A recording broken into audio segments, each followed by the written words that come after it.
안인득의 2심 공판에서 검찰이 1심에 이어 다시 사형을 구형했습니다. 원한 관계에 있는 피해자들을 집중적으로 노린 계획 범죄임을 재차 강조했는데요. 안인득은 재판 과정에서 검사의 의견 진술을 끊고 돌출 발언을 하는 등 여전히 반성하는 모습을 보이지 않았습니다. 양진호 기자입니다.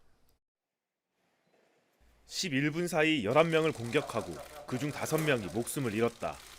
안인득의 2심 공판에서 검찰이 가장 먼저 꺼낸 내용입니다.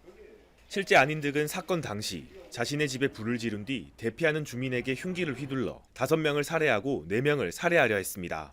또 다른 주민 2명에겐 흉기에 의한 상해, 그리고 나머지 11명을 대상으론 화재에 의한 상해를 입힌 혐의를 받고 있습니다.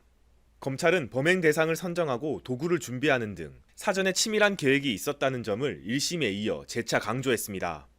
이어 이러한 사실을 바탕으로 안인득이 제기한 항소를 기각해 1심의 사형 판정을 확정지어달라고 재판부에 요청했습니다.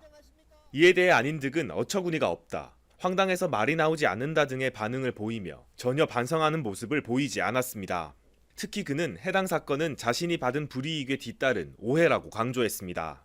또 자신이 사회에서 받은 여러 부당한 대우들을 열거하며 횡설수설하는 모습을 보였습니다. 1심 재판과 동일한 모습이 2심에서도 이어진 겁니다. 이제 남은 것은 다음 달 20일 열리는 선고 공판. 안인득이 검찰이 제시한 공소 사실을 모두 인정했고 1심에서 나온 증거 물품과 사건 정황 등이 전혀 달라지지 않았다는 점에서 2심 역시 사형 판결이 나올 가능성이 높습니다.